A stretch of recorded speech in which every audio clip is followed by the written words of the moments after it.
Students, this is your teacher Abdullah Isaaq with yet again another video. Now this time around जो video है हमारी वो हज़रत उस्मान की मिलिट्री कैंपेन्स और एडमिनिस्ट्रेटिव रिफॉर्म्स के ऊपर है. 2023 अक्टूबर नवंबर पेपर 21 क्वेश्चन नंबर 3 में एक सवाल आया जो बड़ा इंपॉर्टेंट सवाल है.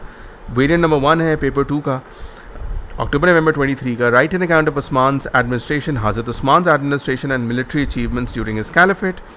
सबसे पहले हम मिलिट्री अचीवमेंट्स को देखते हैं कि मिलिट्री अचीवमेंट्स क्या हैं. ये इनको आप कह सकते हैं कि हज़रत उस्मान की एक्सपेंशन भी, you can say it was the expansion during the time of हज़रत उस्मान. टाइमलाइन के थ्रू समझाऊंगा ताकि आपको इजीली समझ आ जाए. सबसे पहले in 644 to 649 AD for a कम्बल of 5 years after the death of हज़रत उमर रज़ी ताला अन्हु, जितने भी पर्शियन एरियाज थे specifically of Kufa and Basra, these were Muslim areas. यहाँ पे मुस्लिम आर्मीज थी.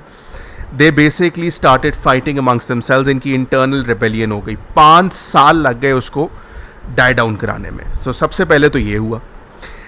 सेकेंडली 644 AD में जो प्रिंसिपैलिटीज़ थी आर्मीनिया की, आज़रबाईजान की, कॉकेशियन कंट्रीज़ जो हैं, जो नॉर्थ अफ्रीका है, सम पार्ट ऑफ यूरोप है, some part of the Americas भी है, ठीक है.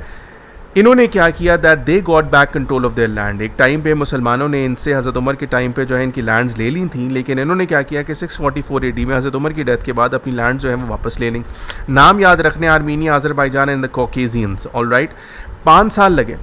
इस 5 साल के अंदर there were 2 complete Muslim armies that were destroyed and then the control was regained. लेकिन आर्मीनिया, आज़रबाईजान और कॉकेशियन कंट्रीज़ मुसलमानों के कंट्रोल में आ गई. 646 AD में हुआ ये कि इजिप्ट जो है, जो कि एक बाइजेंटीनियन एरिया था, अभी मैंने आपको पहले एक वीडियो में समझाया था कि हज़रत Amr ibn al As went and conquered this. So they sprang up in revolt as well and they were supported by the Byzantinians. इनको सपोर्ट करने वाले बाइजेंटीनियंस से पहले उन्हीं का इलाका था. बाइजेंटीनियंस जो है ये बड़े स्ट्रॉन्ग लोग थे, एक सेंस में कि इनके पास जो है वो नेवल फ्लीट थी. मुसलमानों के पास उस वक्त नेवल फ्लीट मौजूद नहीं थी. मतलब इनके पास बहरी जहाज़ जो है वो शिप्स मौजूद थी जिसके थ्रू अटैक कर सकते थे समंदरी रास्ते से, और मुसलमान समंदरी रास्ते से अटैक नहीं कर सकते थे. अच्छा, इसके करते हुआ ये कि 300 शिप्स के साथ इन्होंने अटैक किया. 1000 मुस्लिम सोल्जर्स जो हैं वो इसमें शहीद हो गए.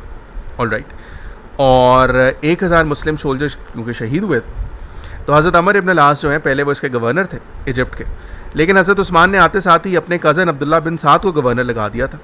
जैसे हज़रत उस्मान ने देखा कि सिचुएशन जो है वो आउट ऑफ कंट्रोल हो गई है अब्दुल्ला बिन साद से, तो उन्होंने री इंस्टेट कर दिया हज़रत अमर इब्न अल-आस को, जिन्होंने आके फिर कंट्रोल वापस लिया. 1000 मुसलमान तो मारे गए थे, 300 शिप्स से अटैक हुआ था, वो तो जो होना था वो हुआ. बट हज़रत Amr ibn al As took back control and he basically went in as a victor in Egypt and Alexandria. दोबारा से मुसलमानों के कंट्रोल में आ गई. 647 AD अब्दुल्ला बिन साद जो कि हज़रत उस्मान के कज़न थे, उन्होंने बड़ा मार्का मारा. He went in the area of Tunisia जो कि नॉर्थ अफ्रीका में मौजूद है. वहाँ पे बाइजेंटीनियन गवर्नर था टूनिसिया का, उसको हराया और बहुत ज़्यादा वेल्थ जो है वो अपने साथ लेके आए. So this was a huge achievement for the Muslims. 649 AD the Muslims made a navy of 500 ships all together. 500 ships की नेवी बना ली. हज़रत अब्दुल्ला बिन साद और हज़रत अमीर मुआविया जो कि गवर्नर ऑफ सीरिया थे, उन्होंने हज़रत उस्मान से कहा कि अगर हमने बाइजेंटीनियंस का मुकाबला करना है तो हमें उनके लेवल पे आके खेलना होगा. और लेवल पे कैसे खेलेंगे, that we need to make ships as well. तो 500 शिप्स का ऑर्डर जो है वो दिया गया और इसको बनाने वाले हज़रत अमीर मुआविया रज़ी ताला अन्हु थे. उन्होंने बेसिकली इसमें हेल्प की और उन्होंने आके ये शिप्स की कंप्लीशन जो है वो कराई. ठीक है, साइप्रस ऑक्यूपाई हो गया बिकॉज जो 500 शिप्स थी उसके थ्रू बाइजेंटीनियंस पर अटैक हुआ. उनके जो एरियाज थे साइप्रस के वो ले लिए. एक जगह है जिसका नाम है क्रीट और एक एरिया जिसका नाम है सिसिली. ये वो जगह हैं जो कि मुसलमानों ने ऑक्यूपाई बेसिकली कर ली थी. ठीक है, इसके बाद हज़रत उस्मान ने फर्दर एक्सपैंड किया. 650 AD में मुसलमान जो हैं वो सेंट्रल एशिया में चले गए. They occupied the areas of Kabul, they occupied the areas of Herat, they occupied the areas of Merv, they occupied the areas of Balkh. And ये सेंट्रल एशिया का मेजर एरिया मुसलमानों के control में आ गया जो प्रेजेंट है अफगानिस्तान का area and surrounding areas. इसी टाइम पे जो पर्शियन एम्परर था यज़दगिर्द III, he was also killed in a millers हट. मिलर्स हट आपने देखा होगा कि एक वुड्स के अंदर एक छोटा सा झोंपड़ा टाइप होता है, उसके अंदर वो था और किसी ने आके उसे मार दिया and he was killed in 652 AD. यहाँ से जो पर्शियन थ्रेट था वो तो ऑलमोस्ट ओवर हो गया था. Now Muslims were in control. तो बेटे ये सारी की सारी नोट्स मैं आपको भेज दूंगा. These are all the military achievements. दोबारा से डिस्क्लेमर दे रहा हूँ, these are according to the marking schemes and the official books. Alright, moving forward, administrative reforms बड़े इंपॉर्टेंट है जी. हज़रत उस्मान रज़ी ताला अन्हु added 100 dirhams to the annual stipends. All right, 100 dirhams जो है वो एनुअल स्टाइपेंड्स में ऐड किए, which basically meant that every single person who was a government officer would now be getting 100 dirhams added salary. Now for example they got an X amount of money, now they were getting an X plus 100 amount of money, 100 dirhams extra मिल रहे थे. इसके साथ साथ ही increase the role of the central government over the garrison cities. Garrison cities वो इलाके थे जहाँ के अंदर मुस्लिम आर्मी जो है वो होती थी. पहले they were under the control of the provincial governments, now they were under the control of the central government.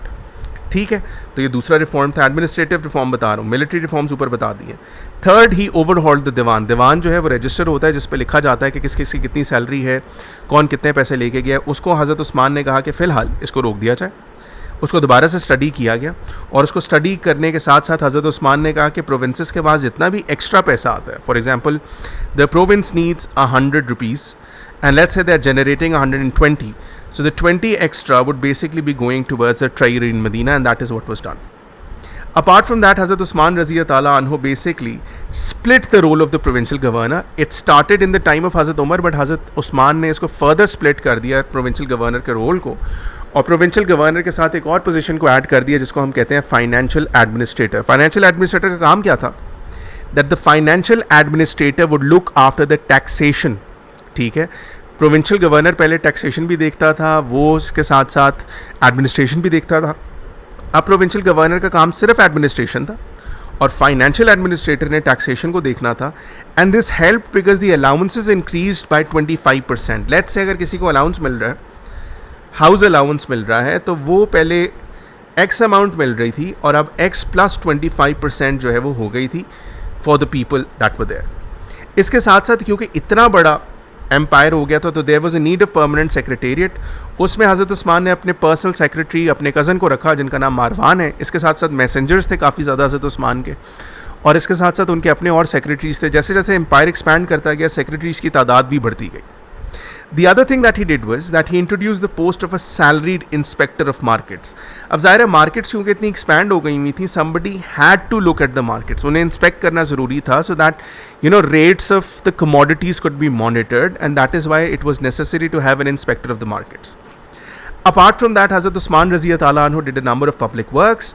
He made a huge amount of embankments क्योंकि मदीना के अंदर फ्लडिंग होती थी जिसकी वजह से पानी आ जाता था, तो उन्होंने एम्बैंकमेंट्स बना दी जिन्हें हम बनिया कहते हैं, ताकि पानी आए उनसे टकराए और शहर के अंदर पानी ना आ पाए. इसके साथ साथ ही provided clean water for all of the people.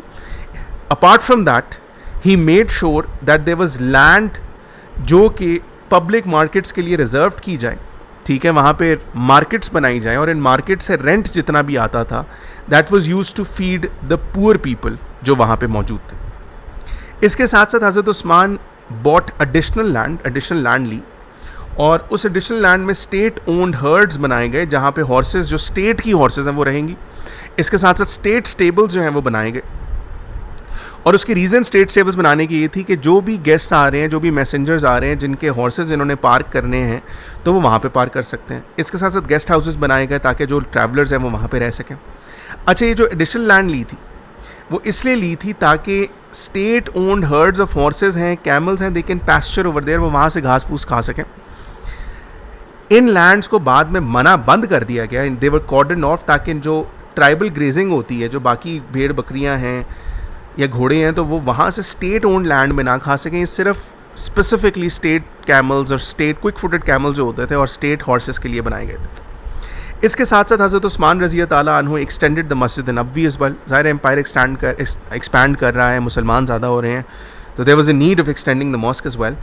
He then built a port at Jeddah as well, जहाँ पे the goods can be dropped and it was a source of trade for the people. And the last thing that he did was that he allowed Muslims to buy land in newly conquered areas. पहले मना था कि जिन जगहों को आप conquer कर रहे हैं वहाँ पे लैंड नहीं ले सकते, बट अब हज़रत उस्मान रज़ियल्लाहु ताला अन्हु ने अलाउ कर दिया था कि लैंड आप न्यूली कॉन्कर्ड एरियाज़ में ले सकते हैं. So this is it with this lecture. You are going to write round about 400 words for this answer. Can increase by 400 words से 450 वर्ड्स भी हो सकते हैं. Make sure you write 5 to 6 paras all together, और जिस तरह मैंने timeline आपको बताई उस टाइमलाइन को फॉलो करना है. I will see you in the next video.